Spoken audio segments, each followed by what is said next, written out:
बहुत समय की बात है, एक नगर में एक धनी सेठ रहा करता था। उस सेठ के पास सभी प्रकार की सुख सुविधाएं थीं, लेकिन उसके कोई संतान नहीं थी। संतान के दुख में वह हमेशा चिंतित रहता था। फिर एक दिन उसे पता चला कि उसकी पत्नी गर्भवती है। वह अपनी पत्नी का बहुत ख्याल रखता था। फिर एक दिन उसके घर एक बेटे का जन्म हुआ। पुत्र के जन्म से सेठ बहुत खुश हुआ। सेठ ने उसके पालन पोषण में कोई कसर नहीं छोड़ी। उसका बेटा देखते ही देखते बड़ा हो गया। सेठ ने अपने बेटे को गुरुकुल भेजने का फैसला किया ताकि वह पढ़ लिखकर विद्वान बन सके। गुरुकुल में वह बच्चा अच्छे से पढ़ाई करता था और अपने गुरु की सभी आज्ञाओं का पालन करता था। धीरे धीरे वह बच्चा वहां का सबसे होनहार छात्र बन गया। गुरुकुल में बालक ने सभी वेद, पुराण और शास्त्रों का अध्ययन किया और एक महान विद्वान बन गया। लेकिन कहते हैं ना कि समय कब बदल जाएगा ये कोई नहीं जानता। ऐसे ही एक दिन किसी प्राकृतिक आपदा के कारण उसके माता पिता की मृत्यु हो गई। और जब उसके माता पिता की मृत्यु हुई तो बच्चे की शिक्षा पूरी नहीं हुई थी। और जब बच्चे ने खबर सुनी कि उसके माता पिता अब इस दुनिया में नहीं हैं और उसका सब कुछ बर्बाद हो गया है, तो लड़का इस सांसारिक मोह में बह गया। इसके बाद लड़के ने कहा कि गुरुकुल से अपनी शिक्षा पूरी करने के बाद वह अपना पूरा जीवन लोगों की भलाई में बिताएगा। जब बालक की शिक्षा पूरी हुई तो उसके बाद बालक साधु बन गया और वह सांसारिक चीजों से दूर हिमालय के जंगल में चला गया। समय के साथ उस सन्यासी की चर्चा चारों ओर होने लगी और दूर दूर से लोग उनके पास शिक्षा लेने के लिए आने लगे और बहुत से लोग अपनी समस्याओं का समाधान पाने के लिए भी उनके पास आने लगे। वह समस्याओं का समाधान बड़ी आसानी से कर देता था, जिससे वह पूरे राज्य में प्रसिद्ध हो गया। परंतु जिस नगर में वह रहता था वहां का राजा क्रूर व्यक्ति था। जब राजा को तपस्वी के बारे में पता चला तो उसने तपस्वी से मिलने का फैसला किया। अगली सुबह राजा तपस्वी से मिलने के लिए अपने महल से निकल गया और फिर वह उसकी कुटिया की ओर गया और वहां पहुंचकर राजा ने जब उस साधु के रूप में देखा तो वह उसे देखता ही रह गया। उसके चेहरे पर एक अलग ही तेज था। जब वह साधु के पास पहुंचा तो उसे असीम शांति का अनुभव हुआ। साधु को प्रणाम किया और उसके पास बैठ गया और उससे बातें करने लगा। वह राजा पहली ही मुलाकात में साधु के व्यक्तित्व से इतना प्रभावित हुआ कि उसी समय से उसने अच्छाई के रास्ते पर चलने का फैसला कर लिया। और वह सोचने लगा कि इतनी सी मुलाकात में यह साधु मुझे इतना बदल सकता है, तो यदि तुम मेरे साथ रहोगे तो मेरा जीवन बदल जाएगा।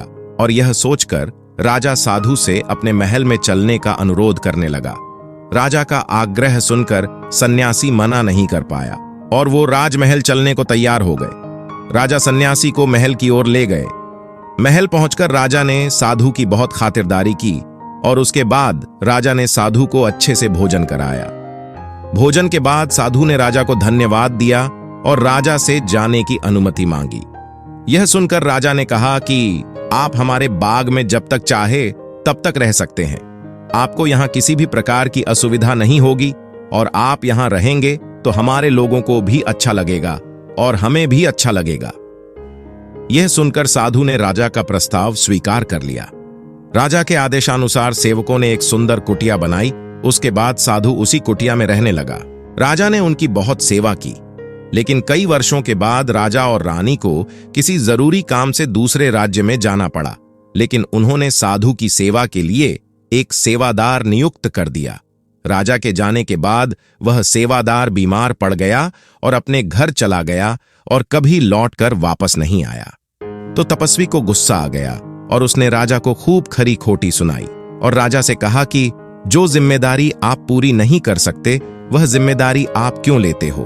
तब राजा ने तपस्वी से पूछा कि सन्यासी, क्या मुझसे कोई गलती हो गई है? तो उसके लिए मैं आपसे क्षमा मांगता हूं। कृपया मुझे क्षमा करें और अपना क्रोध शांत करें और बताएं कि क्या हुआ था। यह सुनकर साधु ने उससे कहा कि तुम्हारे जाने के बाद मुझे यहां किसी ने भोजन नहीं दिया और मुझे कई दिनों तक कष्ट सहना पड़ा। यहां आकर मैं भूखा रहा और किसी ने मुझसे मेरा हाल भी नहीं पूछा। यह सुनकर राजा ने तपस्वी से माफी मांगी और कहा कि आज के बाद ऐसी गलती नहीं होगी। फिर कुछ देर बाद मामला शांत हुआ।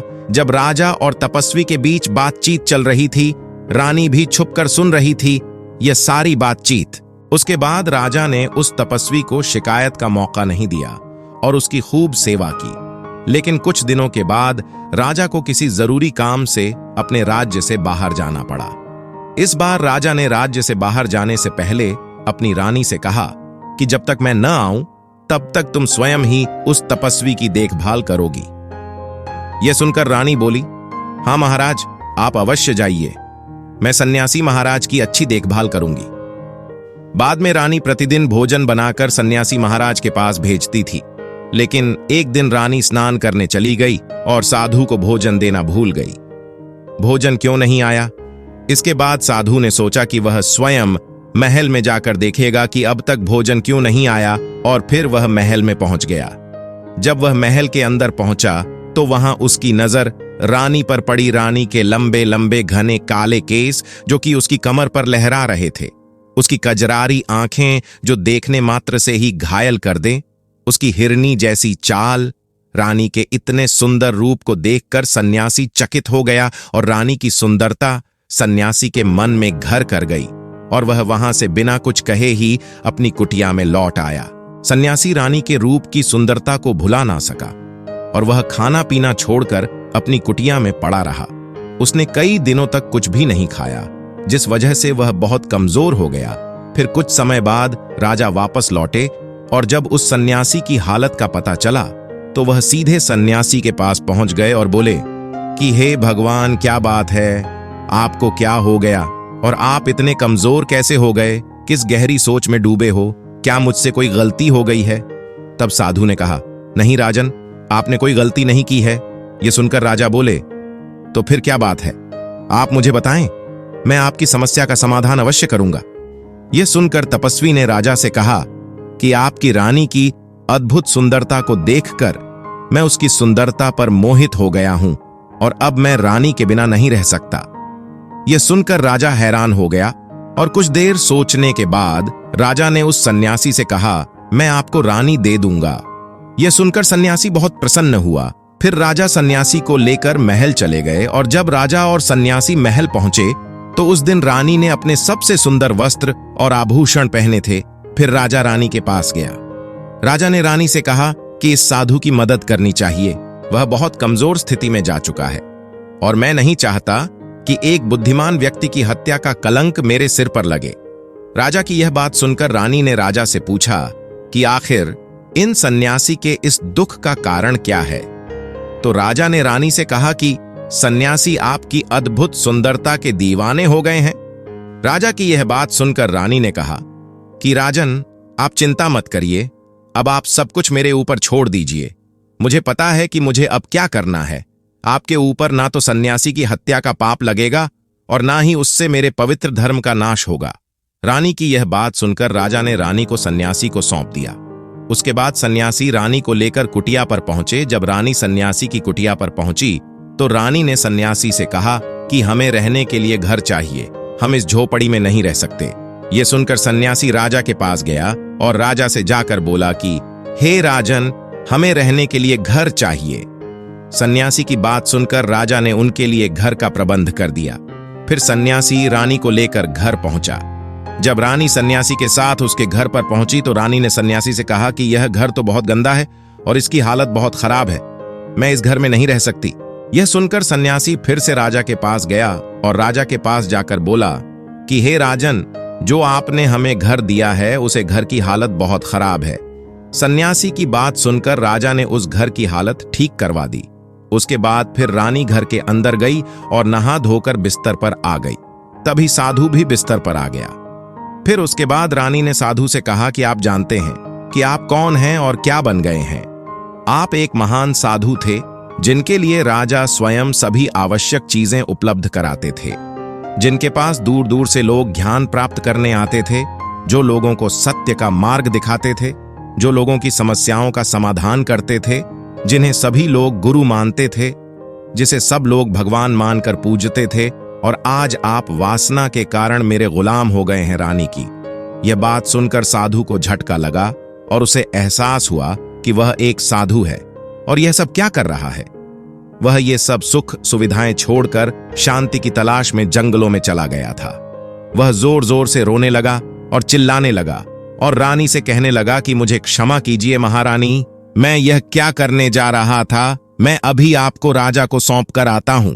सन्यासी की बात सुनकर रानी ने सन्यासी से प्रश्न किया कि साधु महाराज, मेरे मन में एक प्रश्न उठ रहा है, कृपया मेरे प्रश्न का उत्तर दीजिए। रानी की बात सुनकर सन्यासी ने कहा कि पूछो, तुम्हारा क्या प्रश्न है। फिर रानी ने कहा कि जब आपको उस दिन भोजन नहीं मिला तो आप बहुत क्रोधित हो गए। तब मैंने आपका ये रूप पहली बार देखा था और तभी से मैं आपके व्यवहार में परिवर्तन महसूस कर रही थी। ऐसा क्यों हुआ साधु महाराज? आखिर आपको इतना क्रोध क्यों आया?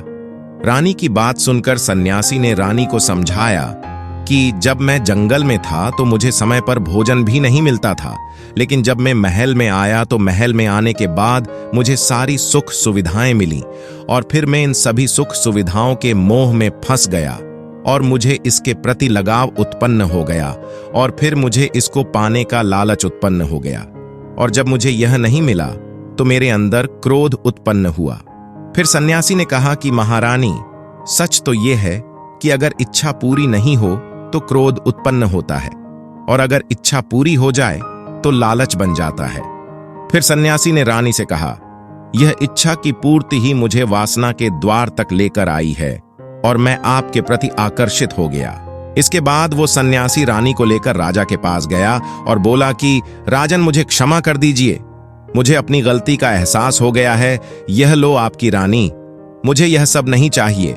मैं अपनी इच्छा के वशीभूत होकर यह गलत कार्य करने जा रहा था और अपने जीवन को बर्बाद कर रहा था, लेकिन अब मुझे सब कुछ समझ आ गया है। उसके बाद उस सन्यासी ने कहा कि हे राजन, मनुष्य की बर्बादी का कारण उसकी 4 आदतें बनती हैं और दुनिया के हर एक व्यक्ति के अंदर यह 4 अवगुण होते हैं, लेकिन जो व्यक्ति इन पर नियंत्रण का लेता है वह दुख और परेशानियों से बच जाता है। वहीं जो व्यक्ति इन चारों दोषों पर नियंत्रण नहीं कर पाता है वो बर्बाद होने के कगार पर पहुंच जाता है। यह सुनकर राजा ने कहा कि महाराज, आप मुझे वो 4 आदतें बताइए जिससे कि मनुष्य की बर्बादी हो जाती है। फिर सन्यासी ने राजा को मनुष्य को बर्बाद करने वाली आदतों के बारे में बताया कि हे राजन, मनुष्य को बर्बाद करने वाली पहली आदत है इच्छा, क्योंकि इच्छा ही दुनिया के हर एक व्यक्ति के अंदर सबसे पहला अवगुण होता है और जो व्यक्ति अपनी इच्छाओं को नियंत्रण में नहीं रख पता है वह जीवन के किसी भी क्षेत्र में सफल नहीं हो पता है, क्योंकि जैसे ही उसकी एक इच्छा पूरी होती है वह दूसरी की ओर बढ़ने लगता है और दूसरी पूरी होती है तो तीसरी इच्छा उसके मन में जागृत हो जाती है और फिर ऐसे करते करते इच्छाओं पर नियंत्रण ना होने के कारण इसी जाल में उलझा रहता है और दुखी रहता है। इसीलिए राजन, जब हम इच्छाओं पर नियंत्रण पा लेते हैं तो हम हमारे मन पर भी नियंत्रण पा लेते हैं और जब हमारा मन हमारे वश में होता है तो हमें सुख प्राप्ति होती है। फिर जो हम चाहते हैं वही हमारे साथ होता है। फिर सन्यासी कहता है कि हे राजन, मनुष्य को बर्बाद करने वाली दूसरी आदत है वासना। वासना का जन्म हमारे मन में उठने वाली इच्छाओं से होता है। जिस प्रकार इच्छा का कोई अंत नहीं होता और मनुष्य वासना के जाल में फंसता ही चला जाता है। वासना के वशीभूत होकर मनुष्य को कुछ भी नजर नहीं आता है। आज तक जितनी भी लड़ाइयां हुई हैं उनका सबसे बड़ा कारण स्त्री को पाने की इच्छा ही रही है। स्त्री के प्रेम में वशीभूत होकर राजा महाराजाओं ने आज से पहले बहुत सारे युद्ध किए हैं। रावण भी संसार का सबसे बुद्धिमान व्यक्ति था, लेकिन उसने भी माता सीता की सुंदरता के जाल में फंसकर अपना सब कुछ बर्बाद कर लिया। उसकी मृत्यु का कारण एक स्त्री ही बनी थी। कई राजा महाराजा तो युद्ध में इसलिए हार गए क्योंकि वो लोग स्त्रियों से रास लीला रचने में ही रह गए। ईश्वर ने तो स्त्री की उत्पत्ति इस संसार को बढ़ाने के लिए की है, लेकिन आजकल लोगों ने इसे अपनी वासना का साधन बना लिया है, अपने मनोरंजन का साधन समझने लगे हैं और जब उन्हें अपना यह मनोरंजन नहीं मिलता तो वो पागल हो जाते हैं और ना जाने क्या क्या कर बैठते हैं। इसलिए हे राजन, जितना हो सके उतना वासना से दूर रहना चाहिए। फिर सन्यासी कहता है कि हे राजन, मनुष्यों को बर्बाद करने वाली तीसरी आदत है क्रोध, क्योंकि जब मनुष्य की वासना की पूर्ति नहीं होती है तो उसके अंदर क्रोध उत्पन्न हो जाता है और जब व्यक्ति को क्रोध आता है तो उस पर उसका नियंत्रण नहीं होता है और फिर वो क्रोध में आकर कई गलत निर्णय ले लेता है। वो दूसरों को भला बुरा कह देता है, गलियां निकाल देता है, और जब उनका क्रोध शांत होता है तो उन्हें अपनी गलती का एहसास हो जाता है। लेकिन तब तक तो सब कुछ बर्बाद हो चुका होता है। क्रोध के कारण मनुष्य के कई बने बनाए काम भी बिगड़ जाते हैं। जब मनुष्य के भीतर क्रोध उत्पन्न होता है तो वो अंदर से बहुत कमजोर हो जाता है, और एक कमजोर मनुष्य कुछ भी नहीं कर सकता है। उसे कभी भी सफलता हासिल नहीं हो सकती। क्रोध हमारे भीतर तनाव को उत्पन्न करता है, और अगर एक बार हम तनाव में चले गए तो हमारा पूरा जीवन बर्बाद हो जाता है। फिर सन्यासी कहता है कि हे राजन, मनुष्य को बर्बाद करने वाली चौथी आदत है लालच। हे राजन, लालच का फल सदैव बुरा होता है। लालच में पड़कर हम बहुत से लोगों का बुरा कर देते हैं। हर मनुष्य के जीवन में कभी ना कभी ऐसे मौके अवश्य आते हैं जब वह लालच कर बैठता है, और अधिक पाने की लालसा में वह कुछ ऐसा कर बैठता है जिससे जो उसके पास था वह उसे भी गवा देता है।